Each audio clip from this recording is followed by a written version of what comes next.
सर्वमंगल मांगल्यम सर्वविघ्न विनाशनम अदमोद्धारम देवम सद्गुरुम प्रणमाम्यम अद्याकारम सदानंदम कबीरम रसाताल्यम कमल पुष्पत संभालकम स्वरूपम दयाहि सागरम।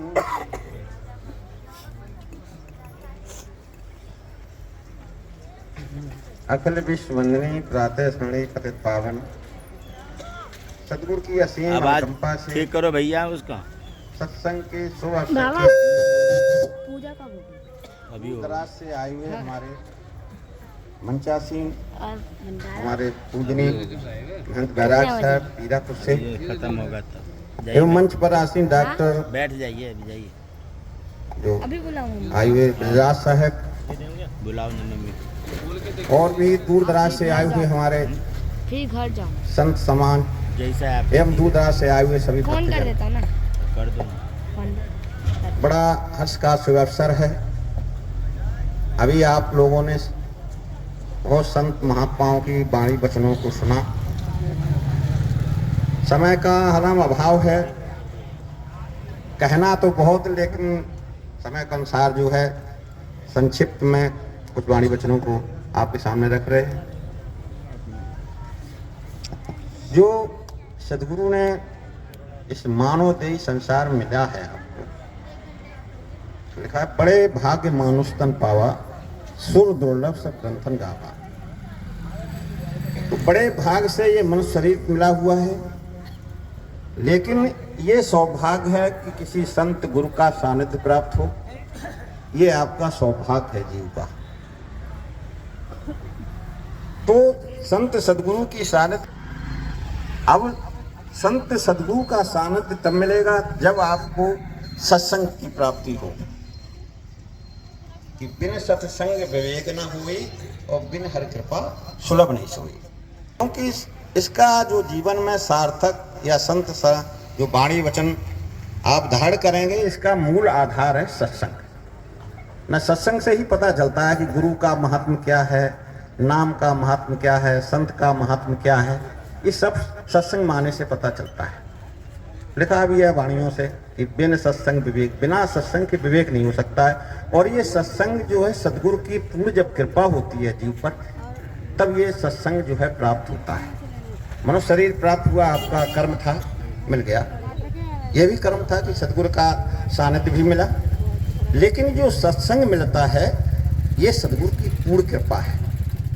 ये दया के कारण, उसकी दया से आपको मिलता है सत्संग।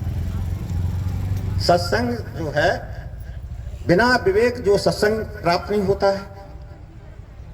जैसे कहा कि लोहा जड़ा जहाज में पानी में तैराए, और सत्संग के प्रताप से अधम जीव तर जाए। अधम से अधम जीव क्यों? यहाँ बोध होता है।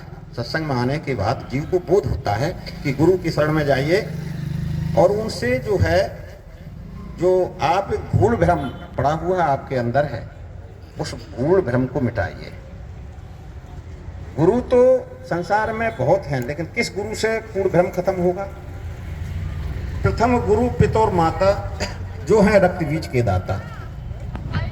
दूसरा गुरु बाबई दाई जन गर्भवास की मैल छुड़ाई। तीसरा गुरु नाम जो धारा, ले ले नाम जो ग्राम पुकारा। चौथा गुरु जो शिक्षा देना, तब संसारी मार्ग चीना। पंचम गुरु दीक्षा दीना, राम कृष्ण का सुमरण कीना। छठवां गुरु भ्रम सब तोड़ा, ओमकार से नाता जोड़ा। सातवां गुरु सदगुरु कहवा, जहां का जीव तहां पहुंचावा। वैसे निगुरा कोई नहीं, सबके माता पिता हैं, जब प्रथम गुरु माता पिता, लेकिन जब तक जो है सदगुरु की प्राप्ति नहीं होगी।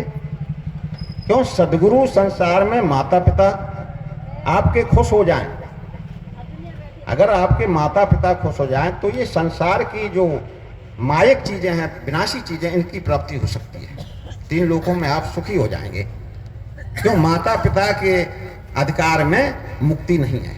मुक्ति के दाता सिर्फ और सिर्फ सदगुरु हैं। इसलिए सदगुरु का सानिध्य, सदगुरु की जो शरण में जाने से ही आपको मुक्ति की प्राप्ति होगी। जीवन अनेकों अनेक मिल गए, आज भी उसी जीवन में हो, और गुरु का सानिध्य भी मिला हुआ है, सत्संग भी मिल रहे, लेकिन अपने आप में निर्णय कीजिए कि कितना सुधार हुआ है। सत्संग में बहुत जाते हो, वाणियां भी सुनते हो। वाणियां सिर्फ सुनने से नहीं होगा कल्याण आपका, वाणी को अमल करने से होगा। वैसे सतगुरु कबीर साहब ने किसी को कहने के लिए बाकी नहीं छोड़ा है, फिर भी बोध करने के लिए ये वाणी वचन रखे जाते हैं। जीव को बोध कराने के लिए वाणी वचन होते हैं। वाणियों को अमल करने की जरूरत है। जब आप अमल करेंगे तब कल्याण होगा। ये जीवन जो निकला जा रहा है, जो क्यों सतगुरु जो है बार बार आपको किसी संत भेष में किसी के माध्यम से आपको यही सचेत कर रहा है कि अनेक जन्मों से आप भटक रहे, 84 में भटक रहे हो। आज मनुष्य शरीर फिर मिला हुआ है और ऐसी तरह से चला जा रहा। मनुष्य जीवन की कीमत नहीं समझे। ये जीवन का महत्व समझिए और अपने जीवन को सार्थक करिए।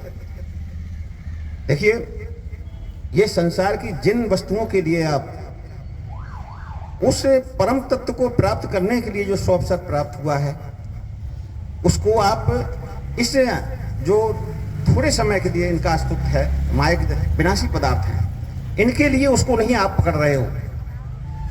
एक स्वप्नवत है जिस संसार के सुखों में आप चाहत में अनमोल जीवन बिता रहे हो, ये आपके पास रहने वाले नहीं है। ये थोड़े समय के लिए आपको रहने वाले हैं। अगर गहराई से विचार करोगे तो ये सारा संसार के जो सुख हैं ये स्वप्नवत हैं। आप तो सुख की राशि है और फिर किस सुख के लिए आप तड़प रहे हैं? आप स्वतः सुख की राशि है। ये विषय सुख, ये क्षणिक सुख है। अल्प सुख दुख आद बनता, मन भुलान मैं घर में मनता। ये अल्प सुख हैं। संसार के जो जितने क्षणिक सुख, जितने सुख हैं, ये सब क्षणिक सुख हैं और शारीरिक सुख है। आत्मिक सुख नहीं है, शाश्वत सुख नहीं है। लेकिन सुख आपको इस विषयानंद, एक स्वरूपानंद, आप हमेशा स्वरूपानंद में थे, उस आनंद को छोड़ करके और विषयानंद में आकर के फंस गए। अब विषयानंद, विष का आनंद ले रहे हो। अब बताइए, विष का आनंद, विष पीने से जो आनंद मिल रहा है, जैसे शराब आदमी पीता है, थोड़ी देर में कितना आनंदित हो जाता है, बस ऐसे ही विषयानंद है। आप इस साहब कहते हैं कि विषयानंद को छोड़ करके ज्ञानानंद स्वरूपानंद में आप रहिए। जो आप परम स्वरूप आप भूले बैठे हो, आप भूल लगी हुई है कि आप जो हो उसको जान नहीं रहे हो, और जिसको जान रहे वो आप हो नहीं। आप अपने शरीर को स्वरूप माने बैठे हो, लेकिन शरीर आपका स्वरूप नहीं है। आप तो चेतन स्वरूप हो। एक समय वो था कि चेतन स्वरूप में थे, अपने स्वरूप से विस्मृत होकर के अनेक स्वरूप में आकर के और लास्ट में इस स्वरूप में आकर इसी स्वरूप को अपना मान लिया कि मेरा परम स्वरूप यही है। नहीं, देखने विचार करिए कि स्वरूप तो विनाशी है, परिवर्तनशील है। परिवर्तनशील सत्ता कभी जो है सत्य नहीं हो सकती है। चेतन सत्ता, सत्य जो है चेतन है, परिवर्तन नहीं है, वो सत्य है। तो ये जो परिवर्तन सत्ता है, इसको आप समझिए। संसार में आए हो उन चीजों के लिए। मैं मानता हूं कि जीवन निर्वाह के लिए आपको थोड़े संपत्ति की भी जरूरत है, सबकी थोड़े की जरूरत है, लेकिन सारा जीवन इसी में निकाले जा रहे हो। आपके पास अखंड खजाना लेकर के आ रहे हो, लेकिन आपको ये निर्णय करना है कि आप सार वस्तुओं में कितना खर्च कर रहे हो और असार वस्तुओं में कितना खर्च कर रहे हो। पूरा जीवन निकला जा रहा है सार चीजों में। सार वस्तु है आत्मचिंतन। अपने आप को परखो, अपने स्वरूप को जानो और स्वरूप में जान करके इसमें स्थिर हो जाओ। यही मुक्ति का स्वरूप है, यही मुक्ति है। तो जीवन जो निकला जा रहा अपना, जो असार में जा रहा, आपकी जो श्वास, जो जीवन है, श्वास तुम्हारी संपत्ति है ना। सदगुरु कबीर साहब जब जीव पड़ा था गर्भ में, गर्भ से निकाल दे मोही जपूं दिन रात में तो ही। साहब कहते कितनी बार गर्भ से निकाला, क्या किया जा करके संसार में है? वही जो आज कर रहे हो। तो वो कह रहे कि माया बड़ी दुस्तर है, संसार में जाओगे आप छोड़ नहीं सकते माया को। साहब कहते हैं कि 8 घंटे आप पोषण करोगे, शरीर का निर्वाह करने के लिए 8 घंटे कार्य करोगे। जब आप 8 घंटे कार्य करोगे तो आप थकोगे, तो साहब कहते हैं 8 घंटे आराम करो। और जो शेष 8 घंटे बचे हैं उसमें मेरा ध्यान भजन करो, अपने स्वरूप का ध्यान करो। हैं? आप जिसके लिए आए हो, मन शरीर मिला है, क्या ये रह जाएगा? ना करिए फिर क्या करोगे? वहां वादा करके आए, फिर क्या मुख दिखाओगे जा करके? तो 8 घंटे भजन करिए। वो कह रहे 8 घंटे अगर भजन नहीं कर सकते हो 4 घंटा करिए। अगर तो करना पड़ेगा, भजन का वादा करके आए हो। 4 घंटा भी अगर आपको ज्यादा लग रहे हैं तो 2 घंटे करो। लास्ट में तो यहाँ तक कह दिया, अरे बंदे 23 घंटे 50 मिनट कुछ भी कर, 23 घंटे 50 मिनट कुछ भी कर, 10 मिनट सब कुछ त्याग कर मेरा ध्यान भजन कर। नहीं तो समझ ले अभी 2 पैर वाला आया है, 4 पैर वाला बनने में देर ही लगेगी। और बनना पड़ेगा जा करके। ये मनुष्य शरीर पाए के चूके अब की बात। क्या सोच रहे यार? बड़े भूल में पड़े हुए हो, मस्त हो, देखते देखते सारी दुनिया चली जा रही है, तुम भी जाने वाले हो, लेकिन फिर भी नहीं चेत रहे हो। तो गुरुओं का संगत मिली हुई है, शरण प्राप्त है, सानिध्य प्राप्त है। तो पहाड़ी वचनों को जो गुरु ने शरण दी है, जो इशारा किया है, वहां पर स्थिर हो जाओ। यही जीवन का लक्ष्य है। बोलो सदगुरुदेव की जय। समय का अभाव है। वैसे एक मिनट के लिए जो साहब ने थोड़ा सा वो कहा, तो उसके लिए थोड़ा हम अपने विचार प्रकट रख रहे हैं। गुरु ने मंगाई चेला नियामत लाना। तो सदगुरु कह रहे हैं, 2 मिनट के सदगुरु, हम अपने विचार रख रहे हैं, हम नहीं सहमत हो जाओ सर, कि जैसे सदगुरु कह रहे हैं कि भक्ति मार्ग पर आप कदम रख रहे हो, तो वो कह रहे कि पहले आटा लाना। तो वो कह रहे कि अगर भक्ति पर आप कदम रख रहे तो अटल बुद्धि, अटल विचार रूपी आटा बनाइए। इस कायाम में आप अटल अपना दृढ़ संकल्प लीजिए। जब आप दृढ़ संकल्प लेंगे भक्ति का, तो आप टल नहीं सकते। आपकी संकल्प भक्ति है, थोड़ा सा कष्ट आया आप टल गए, छोड़ दिया। जब दृढ़ संकल्प हो जाती है कि रख को सदा चले आए, प्राण जाए पर बचन ना जाए, कितने भी मुसीबत आए लेकिन भक्ति से कदम नहीं पीछे पाएंगे। ये अटल बुद्धि करिए, अटल विचार करिए, तब भक्ति पे आप कदम रखिए। सदगुरु कह रही है ना। दूसरी उन्होंने कहा कि इस काया रूपी भूमि में शांति रूपी जल भरो। क्यों? भक्ति शांति से होती है ना। थोड़ा सा किसी ने कह दिया तो उबल गए, क्रोध में आ गए। भक्ति का जो भोजन जो है अहंकार है, अहंकार किया तो चला गया। तो काया रूपी भूमि में शांति रूपी जल भरो, तब आप भक्ति पर कदम रखिए। अगर शांति नहीं, भक्ति नहीं कर सकते। काम ही क्रोधी लाल की विषय भक्त न होए, भक्त करे कोई सूरमा जात ब्रह्म होए, है ना। तो तीसरी आमद उन्होंने कहा कि लकड़ी लाना। तो उन्होंने कहा कि इस इंद्रियां रूपी लकड़ी को गट्ठर बांध, संयमित कर लो। जैसे लकड़ियों को गट्ठर बांधा जाता है, अपनी इंद्रियों को एकत्र कर लो, संयम कर लो, संयम रूपी गट्ठा बांध लो। क्यों? इंद्रियां चलायमान है तो भक्ति नहीं होगी।